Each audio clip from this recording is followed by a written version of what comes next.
तो भाजीपाला भेटतो, तो टाकावा की न टाकावा याच्याबद्दल काय सांगाल? बघा. साधारण तुम्ही आता ते 1 दिवसाचं पिल्लू विकताय, ते हं. साधारण काय प्राईसने विकताय? एक आता ती खुडूक पकडत नाही. बरोबर. कारण आता ते खुडूक पकडल्यानंतर ते खुडूक घालवण्यासाठी तुम्ही काय करता? अ, मी बघू हे शकता. बघा, म्हणजे हे आता नुकतीच बाहेर आलेली हो. पिल्लं. गावठी म्हटल्यानंतर ह्यांना लसीकरण करणे गरजेचं आहे का? अ, फ्रेंड्स, मी विरेश बॉक्स युट्यूब चॅनलवरती पुन्हा एकदा तुमचं स्वागत करतो. आज आपण आलो पालघरला द्विज फार्मवरती. जर तुम्हाला गावरान कुक्कुटपालन करायचं असेल तर हा व्हिडिओ संपूर्ण बघा.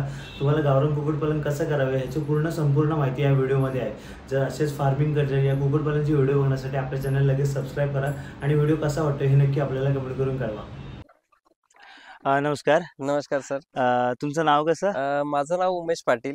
आपला फार्म हा जर तुम्ही अहमदाबाद हायवेने येत असाल हां. तर मनोर म्हणजे जो मस्तान नाका हायवेपासून 10 किलोमीटर आतमध्ये एक विक्रमगड तालुका आहे आमचा पालघर जिल्ह्यामध्ये आणि त्याच्यामध्ये केव हे गाव आहे. तर त्या छोट्याशा गावामध्ये आपला हा फार्म आहे. फार्म आहे. ओके. सर्वप्रथम मी तुम्हाला एक प्रश्न विचारतोय, तो हं. म्हणजे तुमचं शिक्षण काय झालंय? माझं ग्रॅज्युएशन कंप्लीट आहे. हां. त्याचबरोबर मी 2 वर्ष फॅशन डिझायनिंगचा डिप्लोमा सुद्धा केलाय. 2 वर्ष जॉब केला. त्याच्यानंतर माझं आता स्वतःचं बुटीक सुद्धा आहे मनोर या ठिकाणी हां. आणि ते जवळपास 13 वर्ष झाली आणि मध्येच मग हे 4 वर्षापूर्वी मी हे कुक्कुटपालन सुरू केलं. हां. ओके. आता बिझनेस म्हटल्यानंतर आता ऑलरेडी तुम्ही तुमचा व्यवसाय करताय बरोबर. आणि बिझनेस म्हटलं की खूप हं, सारे आपल्याकडे आयडिया येतात, की हा हं, बिझनेस, तो बिझनेस. हं. पण हा पोल्ट्री फार्म करायचा हा निर्णय का घेतला तुम्ही? असा काही निर्णय नव्हता. ॲक्चुअली कसं झालं, की माझा जो आपण जुना फार्म जो चालू केला होता, आपला हां. आता गावामध्येच हा गावाच्या बाहेर आहे. तो गावाच्या मध्ये आहे. तो 5 गुंठ्यामध्ये आपण सुरू केला होता. तर तिथे कसं आयडिया नव्हती काही. तिथे जागा होती 5 गुंठ्याची. त्याला कंपाऊंड टाकलं होतं हां. आणि YouTubeवर बघून एक आपण हॅचिंग मशीन बनवली होती, जवळपास 70 अंड्यांची. तर त्याच्यामध्ये आपण अशीच आजूबाजूच्या घरातून अंडी गोळा करून त्याच्यामध्ये टाकली होती हां. आणि त्यापासून पहिल्या त्याच्यामध्ये 43 पिल्लं निघाली होती. तर तेव्हापासून आपण सुरुवात केली आणि त्याच वेळेस आपण काय केलं, की 8 कोंबड्यापासून आपण सुरुवात केली होती आणि ती अंडी अशापासून आपण सुरुवात झाली. अशी आवड काय नव्हती, शेड नव्हतं, काहीच नव्हतं. म्हणजे खूप असं जुना जर माझं कसं स्वतःचं चॅनल सुद्धा आहे द्विज फार्म म्हणून. तर त्या चॅनलवर आपण जुन्या फार्मपासून या नव्या फार्मपर्यंत पूर्ण प्रवास हा आपण दाखवलेला आहे. हा तुम्ही पोल्ट्री फार्म करताय, हा हं. साधारण किती वर्षापासून आता करताय? म्हणजे आता मला 4 वर्ष कंप्लीट झाली. म्हणजे 4 वर्ष होऊन गेली मला ओके. आणि सध्याच्या कंडिशनला आपल्याकडे जवळपास 300 कोंबड्या आहेत ओके. आणि पिल्लं आहेत. जवळपास आपल्याकडे आता स्वतःची हॅचिंग मशीन आहे. आपण परवाच्या दिवशीच 1800 अंड्यांची ही मशीन ही आपण बाय केली. याच्या आधी आपण कोंबड्या नॅचरल पद्धतीने आणि इन्क्युबेटर ह्या दोन्ही पद्धतीने आपण पिल्लं काढतो. ओके. आता तुम्ही जो स्टार्टिंग केला बिझनेस हं. हा प्युअर गावरान कोंबड्यापासूनच हो. केलाय? कसं आहे माझा ऑलरेडी बिझनेस आहे हां. आणि आपल्या प्युअर गावठीचं करण्याचं कारण माझं कसं आहे, की ह्याला म्हणजे ती स्वतःच पिल्लं सांभाळणार. हं. त्याच्यामुळं माझ्या मागे जास्त व्याप नाहीये त्या गोष्टीचा. तर ह्यासाठी मी प्युअर गावरानचा विचार केला. कारण जर दुसऱ्या कोंबड्या आपण समजा क्रॉस कुठल्याही कोंबड्या ठेवल्या, तर हं. मला अंड्याचा बिझनेस करायचा नव्हता. मला भविष्यामध्ये पिल्लं विक्रीचाच बिझनेस करायचा होता. तर 4 वर्षापासून आपण फक्त सेटअप पूर्ण शिकत गेलो. भरपूर लॉसेस आले. त्याच्यामुळे मित्रांनो जर तुम्ही करणार असाल तर ट्रेनिंग घेऊनच करा. कारण कुक्कुटपालन जेवढं वाटतं तेवढं सोपी गोष्ट नाहीये. कारण भरपूर अशा गोष्टी याच्यामध्ये आहेत. लोकं काय करतायत, की पक्षी घेतायत आणि लगेच सुरुवात करतात. त्यांना पक्ष्याला ब्रूडिंग लागते, त्याच्यानंतर खाद्य नियोजन, ते मेडिसिन नियोजन आणि भविष्यामध्ये फीडचं नियोजन ह्या सर्व गोष्टी आपल्याला बघाव्या लागतात. तर यासाठी मित्रांनो तुम्ही जर सुरुवात करत असाल तर तुम्ही आधी प्रशिक्षण घ्या, माहिती घ्या. जर कुठे प्रशिक्षण घ्यायचं नसेल तर तुम्ही 4-5 फार्म व्हिजिट करा. त्याच्यानंतरच तुम्ही निर्णय घ्या. विचारायचं म्हटलं, की आता साधारण आता तुमच्याकडे 300 कोंबड्या आहेत. हं. आता नाही म्हटलं तरी दिवसात तुमचं फीडिंगचं कसं काय? म्हणजे नियोजन कसं आहे फीडिंगचं? तुम्ही आता इकडे बघत असाल तर आपला हा पूर्ण असा फ्री रेंज एरिया आहे आणि तुम्हाला दाखवतो याच्यामध्ये बघा हे आपण नेपियर लावलंय. हे नेपियर आहे आणि तुम्ही त्याची कंडिशन बघू शकता, की कशा पद्धतीने त्यांची खाऊंडी टाकलेले. हां. त्याचबरोबर इकडे आपण सुबाबूळ लावले. इकडे तुम्ही सुबाबूळ बघत असाल तर सुबाबूळ पण खूप आवडीने कोंबड्या खातात. म्हणजे समजा आपण पिल्लाला वगैरे कोंबड्यांना टाकलं तर कोंबड्या हां. अशा धावत येतायत. ओके. पण आता कसं आहे इकडे बघत असाल तर भरपूर असं ग्रीन फोल्डर आहे. ओके. त्याचबरोबर आपण शेवगा लावलाय, पपई लावल्यात, केळी लावल्यात, हादगा लावलेला आहे आणि आपल्याकडे अजोला सुद्धा आहे. त्याच्यामुळं फीडिंगचा आपल्याला जास्त हे नाहीये. म्हणजे सांगायचं झालंच तर एखादी एक कोंबडी साधारण जी अंडं देणारी कोंबडी ती 90 ग्रॅम किंवा मग त्यापेक्षा जास्त ही फीड खाते. तर त्याच्यामध्ये आपण ग्रीन फोल्डरमध्ये बरेच लोक 70% देतात, पण आपण 70% देत नाही. जेवढं आता तुम्ही बघत असाल तर आम्ही भरपूर असं फीड ठेवून देतो, त्यांना जेवढं खायचं तेवढं खातात. बघ, एक सांगायचं झालं तर कोंबडीला ग्रीन फोल्डर खायचं आहे तर ती बरोबर जाऊन ती खाणार, जरी इकडे तुम्ही फीड ठेवलं तरीही. तर त्याच्यामुळे कसं आहे की जर तुम्ही अंड्यासाठी, आता मी सांगायचं झालं तर मी पिल्ल विक्रीचं काम करतोय आणि मी फक्त ग्रीन फोल्डरवर अंडी घेणार आणि ती पिल्ल विकणार, तर ती भविष्यामध्ये पिल्लाची क्वालिटी चांगली नाही येणार. त्याच्यासाठी कसं आहे की आम्ही प्रॉपर वॅक्सिनेशन, मी R2B हे वॅक्सिनेशन प्रत्येक 40 दिवसांनी 45 दिवसांनी हे करत असतो. त्याचबरोबर चांगलं लेअरचं फीड हे मी स्वतःच बनवतो. इकडे आपल्याकडे फॉर्म्युला वगैरे आहे, प्रीमिक्स वगैरे आहे, हे वापरून फीड बनवतो आणि तेच कोंबड्यांना देतो. जेणेकरून कसं असतं की लेअर फीड वापरलं तर अंड्याची साईज चांगली येते आणि अंड्याची साईज चांगली येते तर पिल्लू चांगलं निघतं आणि पिल्लू चांगलं निघलं तर ते भविष्यामध्ये जाऊन त्याची म्हणजे चांगल्या पद्धतीने वाढ होते. जसं म्हटलं की आता तुमच्याकडे एवढा म्हणजे गावरान कोंबड्या आहेत, तर त्यांचं अंड्याचं नियोजन वगैरे कसं करता तुम्ही? अंडी कसं आहे की आपण लेअर फीड देतो. तर हे आता समजा आपल्याकडे अंड्यावरचे 250 असतील तरी 40-50चा ॲव्हरेज येतोय सध्या. कारण कसं आहे हीट जास्त आहे आणि प्रत्येक ठिकाणी हीटमुळं अंड्याचा रेशो कमी होतो. तर आपण अंडी ही रोज दुपारी 12 वाजता ते 3च्या दरम्यानच उचलतो. कारण बऱ्याच ठिकाणी असं ऐकायला येतं, तुम्ही व्हिडिओ करताय तुम्हाला माहित असेल की बरेच कोंबड्या ह्या अंडी स्वतःच पितात. तर याचं कारण असतं मित्रांनो की कसं आहे की टायमावर अंडी न उचलणं, म्हणजे जर तुम्ही 2-3 टायमिंगला अंडी उचलली तर हा प्रकार खूप असा कमी होऊन जातो. तर आपण 2 टाइमला उचलतो आणि 6 दिवसानंतर आपण हॅचिंगला लावतो. मग कोंबड्या असू दे किंवा मग इन्क्युबेटर असू दे. ओके, म्हणजे कमीत कमी हे 6 दिवसाचं अंड पाहिजे म्हणजे तुम्हाला हॅचिंग मशीनमध्ये टाकायचं आहे तर? कसं माहितीये का, जर तुम्ही 3 ते 4 दिवसाचं लावलं तर खूप चांगला रिझल्ट येतो. पण आता कसं आहे की समजा मला ऑर्डर आहे 300 पक्ष्यांची, तर मला 6 दिवसामध्ये 300 अंडी तयार होत आहेत, तर त्यातून कमीत कमी 200-250 तरी आपल्याला पिल्लू निघणार आहेत. तर या हिशोबाने आपण 300चा अंडी लावतो. ओके.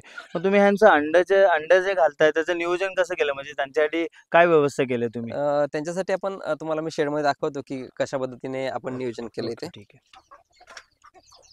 आतमध्ये त्यांची शेड आहे, इकडेच त्यांची हॅचिंग मशीन सुद्धा आहे. आपण त्याच्याविषयी नंतर बोलू. पण आता आपण त्यांच्या आतमध्ये शेडमध्ये जाऊया आणि त्यांच्या शेडमध्ये नियोजन असं आहे आणि ते किती पिल्लांसाठी, किती कोंबड्यांसाठी, किती बाय कितीची शेड आवश्यक असते, आपण त्याच्याबद्दल आतमध्ये जाऊन माहिती. साधारण आता तुमची शेड आहे ती किती बाय कितीची आहे? ही शेड आपली 40 बाय 15ची आहे आणि जवळपास तिला 2 लाख रुपये खर्च आला होता. म्हणजे याच्यामध्ये ब्रूडर्स आहेत, ते बाजूला ब्रूडर्स मी तुम्हाला दाखवणार आहे कशा पद्धतीने. त्याचबरोबर ह्या सर्व गोष्टी म्हणजे आपण हे काय केलंय की इथे लोखंडाचे हे पाईप टाकलेत. हे पाईप टाकले स्क्वेअर पाईप. तर हे पाईप टाकल्याने काय होतं की याच्यामध्ये जास्त प्रमाणामध्ये घाण तुम्हाला दिसणार नाहीये. म्हणजे इथे आता हे बांबू आहे, तर बांबू तुम्हाला भरपूर अशी घाण दिसते, तशी ह्याच्यावर तुम्हाला घाण दिसत नाहीये. दुसरी गोष्ट काय करतो मी की 1 इंचाचा पाईप घेतो. 1 इंचाचा पाईप घेतल्यानंतर मी पूर्ण असं फिरून टाकतो, म्हणजे ही जी घाण आहे ती पूर्ण निघून जाते. त्याच पद्धतीने आपण याच्यावर करू शकत नाही. तर हे बांबू आहेत, हे मी टेम्पोररी टाकलेत, पण हे मी आता बांबू काढून त्या ठिकाणी फक्त हे स्क्वेअर पाईप टाकणार आहे. ह्याचं नियोजन मला खूप चांगलं वाटलं. म्हणजे मला ह्याच्यामध्ये डिफरन्स बघायचा होता की कुठला चांगला येतोय, तर मला पाईपचा खूप चांगला रिझल्ट आला. साधारण ह्या फार्म मध्ये साधारण किती कोंबड्या राहू शकतात? टोटल बघायला गेला तर 600 स्क्वेअर फीटचं आहे आणि एका कोंबडीला रात्री बसण्यासाठी 1 ते 2 स्क्वेअर फीटची जागा लागते. तर तुम्ही जर ह्या पद्धतीने जर केलात तर ह्या पद्धतीने स्टेप बाय, म्हणजे एकाच फुटामध्ये तुमच्या 3 ते 4 कोंबड्या बसतायत. म्हणजे तुम्ही याच्यामध्ये 1000-1500 कोंबड्याही ठेवू शकता. फक्त आपल्याला ह्या पद्धतीने मचान करावे लागतील प्रॉपर असे. तर एका फुटामध्ये आता बघायला गेलं तर 4 कोंबड्या बसतायत एकावर एक एकावर एक. त्या पद्धतीने तुम्ही ठेवू शकता. पण साधारण जर बघायला गेलं तर 600 स्क्वेअर फीट मध्ये 600च कोंबड्या राहतील. ओके. आता साधारण तुमच्याकडे जर अंड्यात येणाऱ्या कोंबड्या म्हटलं तर साधारण किती आहेत? टोटल 250च्या आसपास आहे. ओके. मग त्यांचं अंडी घालायचं नियोजन कसं? अंडी घालण्यासाठी आपण ह्या पद्धतीने टब आहे, आता तुम्ही बघत असाल ह्या पूर्ण आपल्या फूड कोंबड्या आहेत आणि हे बघा ह्या पूर्ण अग्रेसिव्ह अशा, आणि याच्यामध्ये तुम्ही आता बघत असाल तर याच्यामध्ये अंडी दिलेले आहेत. काही कोंबड्या इथे येऊन अंडी देत आहेत. या पद्धतीने पूर्ण असे टब लावलेत आणि जुगाडू पद्धतीने म्हणजे 20-25 रुपयामध्ये तेलाचे डबे येतात, सहज उपलब्ध होतात सगळीकडे. हे आता टब आपल्याला 40 रुपयांनी पडलं होतं, पण हे जर तुम्ही बघत असाल या पद्धतीने, आणि याच्यामध्ये आपण तूस वगैरे टाकलाय, म्हणजे तुम्ही जेव्हा पाहिजे तेव्हा तो हे करू शकता. तर या पद्धतीने पूर्ण आपण हे केलंय आणि जवळपास सांगायचं झालंच तर 5 कोंबड्यांसाठी 1 डबा आपल्याला ठेवणं गरजेचं आहे, तरच अंडी प्रोडक्शन खूप चांगलं येतं. ओके, म्हणजे जास्त डबे पण जास्त कसं माहितीये का, कमी डबे ठेवले तर कोंबड्या स्ट्रेस मध्ये येतात. एकाच डब्यामध्ये 3-3, 4-4 कोंबड्या ह्या अंडी देतात आणि मग एकमेकांना टोचा मारणं किंवा ह्या सारखे प्रकार पिसं उपसणं, बरोबर. त्याच्याने काय होतं की आपला खूप असा लॉस होतो. त्याच्यासाठी प्रत्येकाने 5 कोंबड्या 6 कोंबड्या मागे एक तेलाचा डबा ठेवणं गरजेचं. बघा, कावेरी जात ही फक्त अंडी घालण्यासाठी ओळखली जाते, तिच्यापासून ब्रीडिंग होत नाही, म्हणजे ती पिल्ल बरोबर काढत नाही. बरोबर. आता ही गावठी कोंबडी म्हटल्यानंतर आपली ती जास्तीत जास्त किती अंडी घालते? जास्तीत जास्त कसं तुमचं फीड नियोजन चांगलं असेल हा. तर 12 ते 15 अंड्यापर्यंत, किंवा काही कोंबड्या चांगल्या जुन्या म्हणजे असतात तर काही प्रमाण कमी असतं. पण जास्तीत जास्त 17 अंड्यापर्यंत काही ठिकाणी कोंबड्या ह्या अंडी घालतात. आता आपण जी 12 दिवस कोंबडी अंड घातल्यानंतर ती गरम गावठी म्हटल्यानंतर ती खुडूक पकडणारच, बरोबर कारण कावेरी ह्या जाती खुडूक पकडत नाही. बरोबर. कारण आता ती खुडूक पकडल्यानंतर ते खुडूक घालवण्यासाठी तुम्ही काय करता? कसं काय करायचं, एक ह्या टाईपचं टब घ्या किंवा मग बाल्टी घ्या. हा.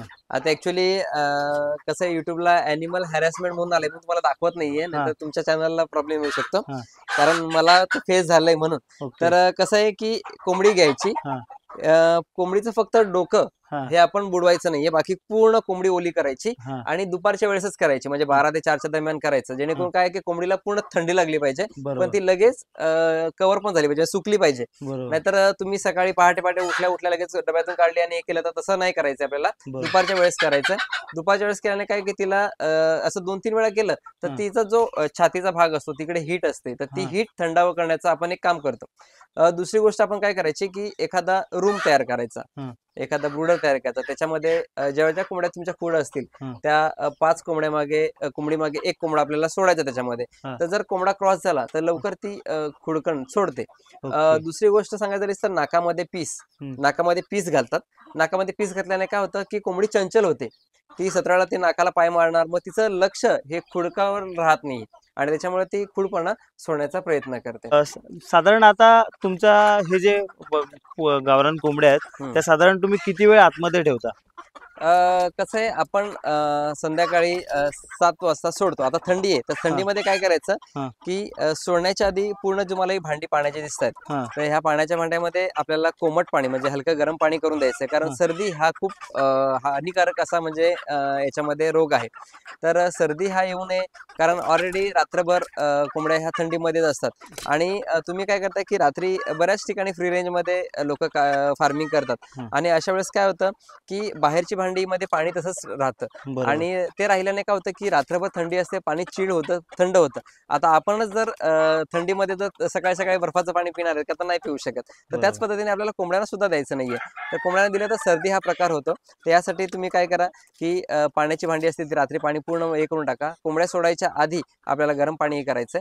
आता आपण फार्म बद्दल या पूर्ण माहिती जर बघितलात तुम्ही, आणि तुमचा मेन जो मोटिव्ह आहे की जो कोण फार्म करतोय त्याच्याबद्दल, त्या फार्म बद्दल, त्याला फार्म कसा करावा, कारण आपण बाहेर नंतर बघूच की तुम्ही खूप सारे बोर्ड लावला, तुम्ही प्रशिक्षण देता, संडेला तुमच्याकडे प्रशिक्षण असतं. जर कोणाला प्रशिक्षण सुद्धा पाहिजे असेल तर तुम्हाला डिस्प्ले दिसलेल्या नंबरवरती कॉन्टॅक्ट करू शकता. तुम्हाला जर प्युअर गावरांचा पोल्ट्री फार्म सुद्धा करायचा असेल तर तुम्हाला डिस्प्लेला दिसलेल्या नंबरवरती तुम्ही कॉल केलात तर तुम्ही आता जी कोंबड्यांची पिल्लं विकताय, तुमच्याकडे आता हॅशिंग मशीन आहे, त्याच्यामध्ये सुद्धा तुम्ही प्युअर गावरान अंडीच ठेवताय. तर साधारण तुम्ही जे पिल्लं विकता ती लसीकरण करून विकता की कशी विकता, त्याबद्दल काय सांगा? आपण आहे ना पहिला 7व्या दिवशी लासोटा करतो. मी गंभोरा हा वॅक्सिनेशन करत नाहीये, कारण गंभोरचं समजा तुमच्या एकदा शेडमध्ये गंभोरा आला तर एक प्रकारचा तो म्हणजे अटॅक गंभोरो करणार, पण तुम्हाला वाटणार की CRD झाला, इक्वली झाला, ह्या पद्धतीने तुम्हाला माहितीच नाही पडणार की तो गंभोरो पक्षामुळे ते मरते. त्याच्यामुळे आपण गंभोरा वॅक्सिन करत नाहीये. तर आपण फक्त काय करतो की पिलांना आपण लासोटा करतो आणि लासोटा बूस्टर करतो. ओके. आणि समजा आता कोणाला पिल्लं पाहिजे असतील, समजा आता जर तुम्ही किती दिवसापासून ती पिल्लं विकता? पिल्लं आपण 2 दिवसाची विकतो. कारण कसं आहे, पिल्लू जन्माला आल्यानंतर येलो कलरचा जो अंड्यामध्ये बलक असतो तर तो पिल्लू 17व्या दिवसानंतर आपल्या पोटामध्ये घेत असतं. हा. आणि ते घेतल्यानंतर काय करतं की त्याच्यावर पाण्याची मात्रा आणि खाद्याची मात्रा म्हणजे प्रोटीन भरपूर असतं त्याच्यामध्ये. हा. तर त्याच्यामध्ये ते जवळपास 72 तास हे हा. जगू शकतं. आणि त्याच टायमिंगमध्ये आपण ट्रान्सपोर्टेशन करू शकतो. म्हणजे कुठेही पिल्लं आपण पाठवू शकतो. म्हणजे सांगायचं झालं तर UP, बिहार, झारखंड या ठिकाणी सुद्धा ओके. आपण पिल्लं पाठवू शकतो. तर जे लोक 500 पिल्लं आपल्याकडे बुक करतात त्यांना आम्ही हा. ट्रेनिंग फुकट देतो. 40,000ची ट्रेनिंग असते, हा. ते आपण फुकट देतो. हा. त्याच्यामध्ये पिल्लाचं संगोपन, मोठ्याचं संगोपन, खाद्याचं नियोजन, बऱ्याच गोष्टी, कंपाऊंड वगैरे सर्व गोष्टी असतात त्या आपण पूर्ण शिकवतो. हा. तर कसं होतं की तुम्ही 1 दिवसाचा पक्षी नेला तर तुमच्या इकडे पाण्याचं, खाद्याचं, वॅक्सिन तुम्ही प्रॉपर करू शकता. आणि याच्याने काय होतं की तुम्हाला माहिती आहे की आपल्याकडे 1 दिवसाचं पिल्लू आलं, त्याला आपण लासोटा केलं, नंतर तुम्हाला करायचं तर गंभोरं करू शकता.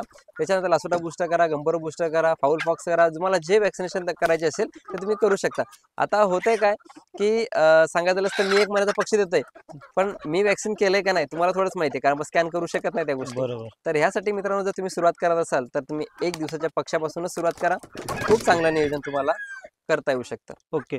साधारण तुम्ही आता ते 1 दिवसाचं पिल्लू विकताय, ते हम्म. साधारण काय प्राइसने विकताय? 1 दिवसाचं पिल्लू आपण ₹55, हा. 15 दिवसाचं 90 आणि 1 महिन्याचं ₹130. ओके. जर जास्त क्वांटिटीमध्ये घेतलं तर कमी रेट होऊ शकतो का? नाही, आपण कमी रेटमध्ये करत नाही, पण आम्ही सर्व्हिस चांगली देतो. म्हणजे तुम्ही दिवसातून 5 मिनिटं आमच्याशी कॉलवर बोलू शकता हा. किंवा आपला ग्रुप असतो. हा. त्या ग्रुपवर तुम्ही तुमच्या पक्ष्यांचे व्हिडिओज किंवा मग काही असे तुम्हाला काही कुठपाला ते अडचणी येत असतील तर तुम्ही टाकू शकता. त्याच्यामुळे आम्ही रेट कमी नाही करत. आम्ही पिल्लांची क्वालिटी चांगली देतो. ओके. आणि गावरान पोल्ट्री फार्म करायचे फायदे काय आहेत म्हणजे? गावरानचं कसं आहे, गावरानला सारखी चव सध्या कुठल्याच याला नाहीये. म्हणजे तुम्ही कावेरी असो, सोनाली असो, कुठलेही असो, जी गावरानला टेस्ट आहे ती कुठेच नाही भेटणार तुम्हाला. तर त्याच्यामुळे कसं आहे, सांगायचं झालंच तर गावरान पक्षाला आपल्याला रेट सुद्धा चांगला भेटतो. हा. स्वतःच तुम्हाला जर लाईट तुमच्याकडे समजा शेडमध्ये लाईट नसेल हा. तरीही तुम्ही कोंबड्या ह्या अंड्यावर बसू शकता, पिल्लं काढू शकता, त्यांची ब्रुडिंग करू शकता. तर ह्या पद्धतीने म्हणजे आपला त्रास खूप असा कमी होतो. त्याचबरोबर यांचं कसं जेनेटिक आहे, त्यांना उकरून खायची सवय असते. त्याच्यामुळे तुमच्याकडे फ्री रेंजचा एरिया भरपूर असेल तर त्या फ्री रेंज एरियामध्ये तुम्ही मोकळ्या सोडू शकता. दिवसातून फक्त सकाळी समजा तुमच्याकडे कमी कोंबड्या आहेत तर कमी खाद्य टाका, संध्याकाळी थोडंसं खाद्य टाका, त्याच्यामध्ये तुमचं कुक्कुटपालन करू शकता. त्यासाठी प्युअर गावठी कोंबडी खूप चांगली आहे. ओके. आणि मेन म्हणजे त्यांची रोगप्रतिकारक क्षमता जास्त असते. कसं आहे माहितीये का, तुम्ही जर बरेच लोक ग्रीन फोडर वगैरे जास्त देतात, त्याच्यामुळे रोगप्रतिकार शक्ती ही आपणच सांगायचं झालं तर आपण रोज मेथी, पालक खाऊ शकतो का, तर नाही खाऊ शकत. बरोबर. आपल्याला कधी कधी चिकन, मटन ह्यासारख्या गोष्टी आपल्याला लागतात तर आपल्याला सर्व गोष्टी मिळत आहेत. पण आपण जर ह्यांना फक्त ग्रीन फोडर ठेवणार, फ्री रेंजमध्ये ठेवणार तर त्या गोष्टी आपल्याला पॉसिबल होत नाही. तर याच्यासाठी कसं आहे की आपल्याला चांगलं फीड देणं गरजेचं आहे, चांगलं वॅक्सिनेशन, चांगलं मेडिसिन आणि पहिली गोष्ट चांगलं वातावरण त्यांना देणं गरजेचं आहे. म्हणजे वेळच्या वेळी तुम्ही कोर्सुलिनची फवारणी करा, वेळच्या वेळी तुम्ही चुना मारा, जेणेकरून काय आहे की तिथे बॅक्टेरिया लोड हा जास्त राहणार नाहीये आणि तुमचा पक्षी हा खूप चांगला होणार आहे. व्हेंटिलेशन चांगले, वेळच्या वेळी पडदे ओपन करा, वेळच्या वेळी पडदे बंद करा, ह्या सर्व गोष्टी केल्या तर तुमच्या कोंबड्या खूप चांगल्या राहतात. आणि दिवसभर तुम्ही चांगलं फीडिंग केलं तर कोंबड्या दिवसभर फिरतायत, त्यांची हेल्थ चांगली राहते आणि रोगप्रतिकार शक्ती खूप चांगली वाढते. ओके. आपण जो आता आतमध्ये जो शेडमध्ये बघितलं तो खाली भुस्सा बघितलाय फ्लोरिंगचा, हो हो. तो साधारण तुम्ही किती दिवसानंतर चेंज करता? आपण कसं आहे 90 दिवस ते 120 दिवसापर्यंत बदलू शकतो. पण अट अशी आहे की आता सांगायचं झालं तर 100 कोंबड्यासाठी आपण तूस टाकलाय आणि त्याच्यामध्ये तुम्ही 1000 कोंबड्या ठेवताय, तर मी सांगितलं 90 दिवस 120 दिवस, तर त्या हिशोबाने नाही चालत. तर कसं 50% तुम्हाला तूस दिसला पाहिजे आणि 50% बीट. दुसरी गोष्ट तुम्हाला सांगायचं झालं तर पायाखाली दाखवा माझ्या, तर पायाला समजा बीट चिपकली शेडमध्ये, तुम्ही लिटरमध्ये चालताना, तर आपल्याला तूस बदलणं गरजेचं आहे. खाद्याचा जर खर्च कमी करायचा आला तर आपण समजा आता बाजारात भाजीपाला भेटतो तो टाकावा की न टाकावा याच्याबद्दल काय सांगाल? बघा तुम्ही आता जर माझे व्ह्युअर्स आहेत म्हणजे आपले चॅनल जे रेग्युलर बघतात तर त्याच्यामध्ये तुम्हाला एकही व्हिडिओमध्ये मी मार्केट वेस्ट टाकत नाहीये. त्याचं कारण कसं आहे की बऱ्याच ठिकाणी समजा कोबीचा पाला आणतात, नंतर मग टोमॅटो वगैरे आणतात, त्याच्यामध्ये फर्टिलायझर भरपूर वापरले असतात, त्याबरोबर पेस्टिसाइड वापरले असतात. जर तुम्हाला वापरायचं असेल तुम्ही वापरू शकता. आणल्यानंतर ते मिठाच्या पाण्यामध्ये स्वच्छ धुवायचा, धुतल्यानंतर बारीक कट करायचा आणि तो टाकायचा. कारण कसं आहे, आता समजा इकडे तुम्ही ह्या मोकळ्या एरियामध्ये तुम्ही समजा त्यांना फिडिंग करताय, तर तेच तो पाला एखादी कोंबडी आहे ती घेऊन पूर्ण याच्यामध्ये फिरते आणि पूर्ण ते समज सांगायचं झालं असतं भरपूर असा बॅक्टेरिया त्याच्याबरोबर घेऊन फिरत असते आणि खात असते. त्याच्यामुळे कोंबड्या जास्त आजारी पडतात. त्याच्यामुळे जर द्यायचं असेल तर एखादी ताडपत्री अंथरा, ताडपत्रीवर बारीक बारीक कट करून तिथे टाका तर तुम्हाला तुम्ही देऊ शकता, काही इश्यू नाही. बागेमध्ये कोणती कोणती झाडं असावीत? बागेमध्ये सांगायचं झालं तर शेवगा हा खूप महत्वाचा आहे. शेवगा लावा. त्याच्यानंतर केळीची पानं लावा, म्हणजे केळी लावा. केळीची पानं खूप चांगल्या पद्धतीने कोंबड्या खातात. सुबाबूळ लावा, शेवरी लावा, हादगा लावा. त्याच्याबरोबर तुम्ही आजोला लावू शकता, मेथी घास लावू शकता. नेपियरचे एवढे सारे प्रकार आहेत. कुठलाही ग्रीन फोल्डर तुम्ही तुमच्या इथे लावू शकता. खूप सुंदर असं फार्म आहे. आपण आता बाहेर जाऊया. व्हिडिओ खूप लेंथी होते, पण व्हिडिओ खूप इंटरेस्टिंग होते. व्हिडिओ शेवटपर्यंत बघा. आणि आता आपण बाहेर जाऊया आणि बाहेर त्यांची जी पिल्लं आहेत त्या पिल्लांबद्दल त्यांनी ब्रूडिंग सेक्शन बनवलंय, ते काय बनवलंय त्याच्याबद्दल आपण आता बाहेर जाऊन ऐकूया.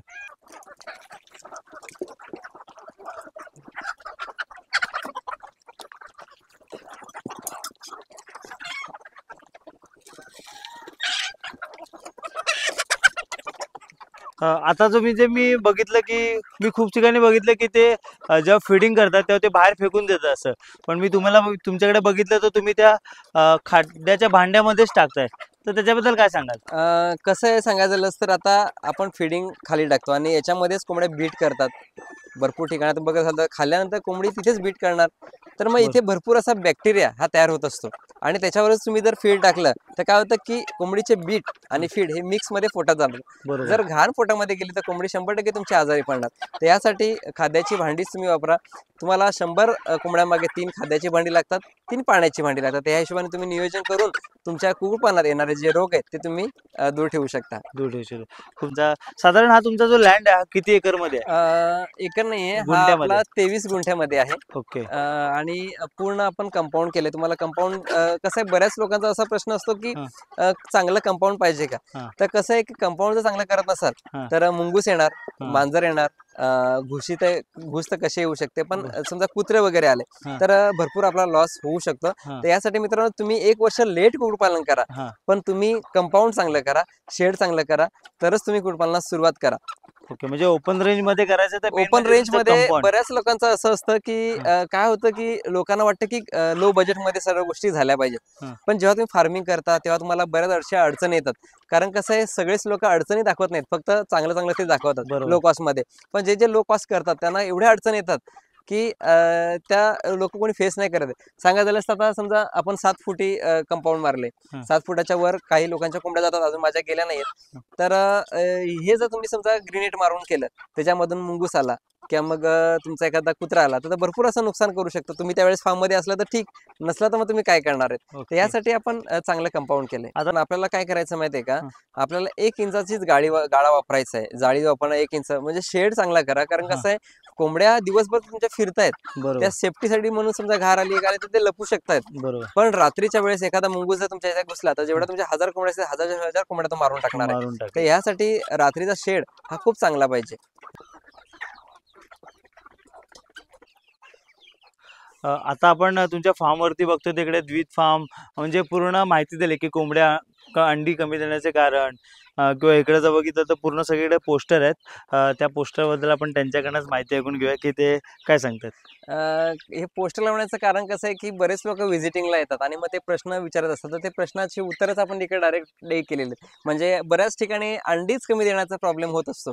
तो का होतो, तर त्याची सर्व जवळपास 20 लक्षणं ही आपण दिलेले आहेत. त्याचबरोबर आपण रोगाचे इकडे हे सगळं पोस्टर लावलेत. आपल्याकडे ट्रेनिंगला जे लोक येतात, आपण महिन्यातून किंवा मग 15 दिवसातून आपण एक ट्रेनिंग घेत असतो. त्याची 1500 रुपये आपण फी ठेवतो आणि त्याच्यामध्ये आपण ऑनलाईन आणि ऑफलाईन हे दोन्ही प्रशिक्षण, म्हणजे पूर्ण प्रशिक्षण हे आपण देतो. त्याचबरोबर इथे राहणं, तुम्हाला नॉनव्हेज अनलिमिटेड जेवायला आपण ठेवतो. कुठल्याही ट्रेनिंगमध्ये असं जेवायला नॉनव्हेज ठेवत नाहीयेत. आपण नॉनव्हेज अनलिमिटेड जेवायला देतो आणि पूर्ण दिवसभर हे आपण याच्यामध्ये शिकवत असतो. तर कोणाला ऑनलाईन जर ट्रेनिंग घ्यायची असेल तर तुम्ही माझे संपर्क साधू शकता. आता मी खूप सारे फार्म बघितले, पण मला ही सिस्टम नाही बघितली मी कुठे, की तुम्ही आता साधारण हे चिऱ्याची भिंत बांधले आणि आतमध्ये एक छोटे छोटे रूम बनवलेत. त्या रूम बद्दल काय सांगा? सर कसं आहे माहितीये का, आता सांगायचं झालंच तर आपण काय करतो की इथे दाखवतो तुम्हाला. तर हे आपण ब्रूडर्स तयार केलेत. याच्यामध्ये कोंबडी आहे आणि एक इथे हे बल्ब लावलाय. आता आपण कोंबडी खाली साधारण आपण 10 ते 15 पिल्लं ठेवू शकतो, पण आपण याच्यामध्ये तुम्ही बघत झालं 40-50 पिल्लं आपण हे एका कोणी मागे सोडलेले. बरोबर आहे. याचा काय होतं की कोंबडीला आपण प्रॉपर पक्ष्यांना हीट देऊ शकत नाही, म्हणून आपण इकडे बल्ब लावलाय आणि बल्ब लावून ती पूर्ण हीट होते, म्हणजे ब्रूडिंग करायला आपल्याला सोपं जातं. तर साधारण जर आपण एक कोंबडी म्हटली तर एक कोंबडी किती पिल्ले सांभाळते? कसं तुम्ही आतापर्यंत बघत असाल तर पिल्लं काढताना तर कोंबडी लोक 20-20, 25-25 अंडी ठेवतात. पिल्लही काढतात. पण जेव्हा पिल्लं कोंबडी घेऊन फिरते तर तेव्हा एक शेवटी शेवटी म्हणजे एखाद महिन्यापर्यंत 4 ते 5च पिल्लं शिल्लक राहतात. तर त्याचं कारणच मित्रांनो ते की कोंबडी तुम्ही बाहेर सोडू नका. कारण कसं प्रॉपर त्यांना फीड भेटणार नाही, प्रॉपर पाणी नाही भेटणार आहे, प्रॉपर टेम्परेचर नाही भेटणार आहे. तर आपण काय करतो की ह्याच्यामध्ये हे ठेवतो पिल्लं, रात्रीच्या वेळेस लाईट लावतो, म्हणजे रात्र दिवस पिल्लं खात राहतात आणि त्यांची ग्रोथ खूप चांगली होते. ओके. आता आपण चाललोय की त्यांचा ब्रूडिंग सेक्शन आहे, हो, म्हणजे चल. जिकडे प्युअर गावरान पद्धतीने पिल्लं काढली जातात. आता आपण ज्या सेक्शन मध्ये बघतोय, कारण प्युअर गावरान म्हटल्यानंतर तुम्ही आता बोललात की मी स्वतः जिकडे पिल्लं तयार करतोय कुठली, आता तुम्ही हॅचिंग मशीन घेतलाय, पण हो. त्याच्या आधी तुम्ही इकडे त्यांचं बघितलं तर अशा प्रकारे त्यांनी सिस्टम केली होती. त्याच्यामध्ये ती पिल्लं बाहेर म्हणजे अंडी उबवली जातात. साधारण किती दिवसामध्ये ही पिल्लं बाहेर येतात? एक साधारण इन्क्युबेटर असो किंवा कोंबडी 21 दिवसानंतर पिल्लं हे काढत असते. ओके. आणि आपण काय करतो, ह्या कोंबड्या बाहेर सोडत नाहीत, तर आपण इकडेच त्यांना चांगलं लेअर फीड देतो खायला ओके. आणि कॅल्शियम मल्टीविटामिन्स असं पाणी देतो प्यायला रेग्युलर. कारण कसं आहे की कोंबडी अंड्यावर बसल्यावर ती स्ट्रेस मध्ये असते, जेमतेम बाहेर जाणार, कुठून तरी खाणार आणि येऊन परत आपल्या अंड्यावर बसणार. बरोबर. तर यासाठी त्यावेळेस आपल्याला तिला चांगलं खाद्य देणं गरजेचं आहे, जेणेकरून तिच्यामध्ये आता कसं आहे की पिल्लं हे करण्यासाठी दिवसातून ती जवळपास 23 तास ही एकाच पोझिशन मध्ये बसणार आहे. तर बरोबर. तिला खूप अशा गोष्टी नंतर होतात, म्हणजे पिल्लं बाहेर काढली की लगेच तिला लंगडेपण वगैरे येणं, तर ह्यासारख्या गोष्टी येतात. तर त्या येऊ नये ह्यासाठी आपण त्यांना चांगलं फीड आणि चांगलं पाणी देत असतो. आपण बघू शकतो का तुम्ही पिल्लं आता बाहेर कुठल्या कोंबडीचे आलेत का? हो, इथे एका कोंबडीचे पिल्लं आहेत.